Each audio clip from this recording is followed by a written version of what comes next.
მოგესალმებით, ჩემო კარგებო, მოგიკითხავთ დიდი სიყვარულით და მე მინდა ერთ-ერთი ჩემი ერთგული მაყურებლის თხოვნა გავითვალისწინო და გავაკეთო გაშლა ასეთ თემაზე.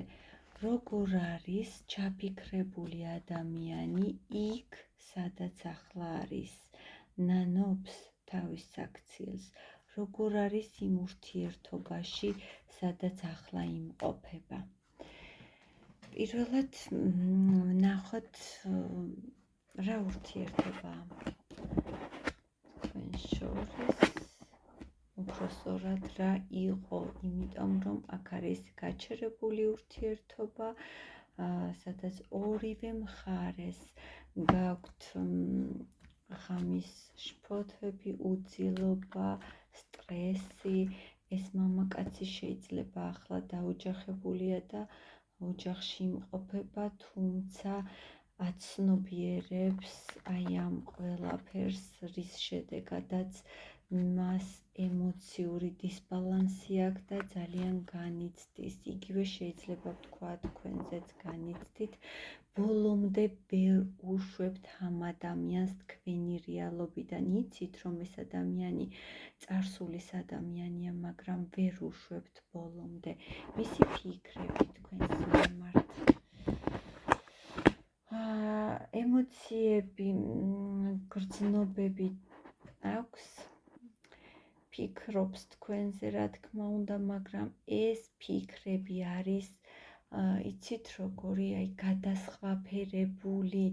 ეს ადამიანი ფიქრობს, რომ არსებობს თქვენ შორის რაღაც ბარიერი, რომლის გადალახვაც ვერ მოახერხეთ. არ ვიცი, შეიძლება თქვენ ყავთ ოჯახი, მაგრამ უფრო დიდი ალბათობით ამ ადამიანს აქვს ოჯახი და სწორედ ბარიერად შეიძლება მოიაზრებოდეს ეს.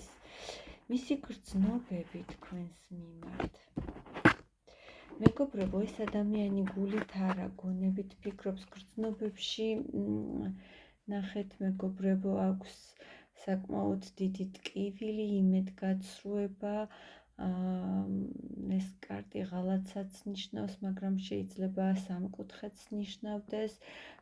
აი ამ კონკრეტულ სიტუაციაში, გრძნობებში შეიძლება ახლა წავიკითხოთ, რომ აი ამ ადამიანს გულის ტკივა, იმიტომ რომ ვერ მოგცათ ის, რასაც იმსახურებდით, ან რასაც თქვენ აძლევდით, იმის საპასუხოდ მან ვერ მოგცათ ის გრძნობა და ემოცია და ამას კარგად აანალიზებს. გულის ტკივა ამაზე ამ ადამიანს.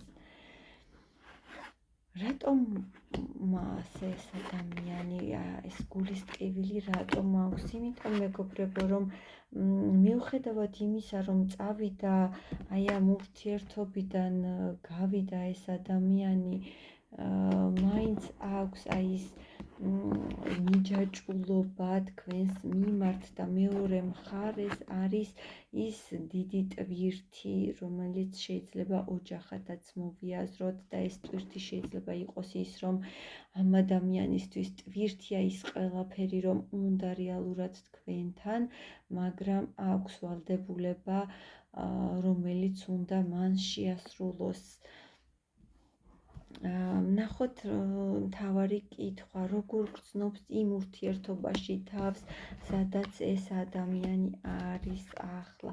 მეგობრებო, შეიძლება ეს ადამიანი ემოციების ფონზე ხშირად სვავდეს, იყოს ცუდ შემთხვევაში ნარკოტიკსაც მოიხმარდეს, იმდენად ემოციურ და დეპრესიულ მდგომარეობაში იყოს, მაგრამ რეალურად, ნახეთ, რეალურად გვაჩვენებს, რომ ოჯახშია და ძალიან კარგად არის ყველაფერი, მაგრამ იტყუება, მალავს იმას, რომ არ არის კარგად. ეს ადამიანი რეალურად შეიძლება ტრანსლირებდეს და საზოგადოებაში იქცეოდეს ისე, რომ ძალიან კარგად აქვს ოჯახში საქმე და ბედნიერია, მაგრამ აქ გვიდასტურებს არკანი, რომ იტყუება და რეალურად მალავს აი ამ ყველაფერს, რაც მას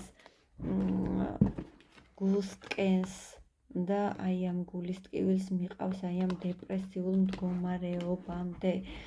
კიდევ როგორ გრძნობს ეს ადამიანი იქ, სადაც არის თავს,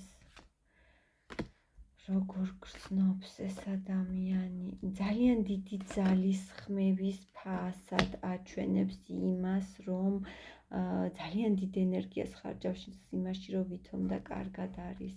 რეალურად ამ ადამიანს არ აქვს კარგად ემოციური მდგომარეობა. როგორ არის უთქვენოდ იქ, სადაც არის ეს ადამიანი, მთვარე მეგობრებო, არ არის კარგად, მის გარშემო ყველაფერი ილუზორულ, ესე ბუნდოვანია, თითქოს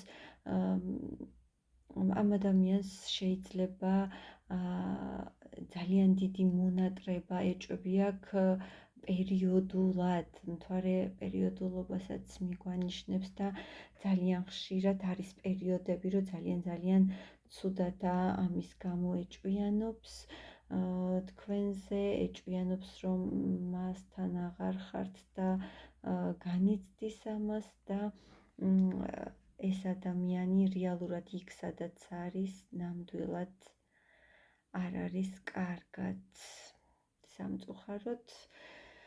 მაგრამ თქვენც არ გყავთ ბოლომდე გაშვებული ეს ადამიანი, აქ იგრძნობა თქვენი ენერგეტიკაც და მე გირჩევთ მეგობრებო, რომ წარსული დატოვოთ წარსულად და წარსულის ადამიანი, იმიტომ არის წარსული, რომ უნდა დარჩეს იქ და თქვენ აუცილებელია რომ დატოვოთ წარსული, რათა მომავალში გადახვიდეთ და იპოვოთ თქვენი წილი ბედნიერება. მე ყველას ბედნიერებას გისურვებთ და იმედია ეს ის გაშლა იყო, რაც მთხოვეთ. მე თქვენ კომენტარებში დაგელოდებით, დიდი სიყვარულით, გემშვიდობებით მომავალ გაშლამდე.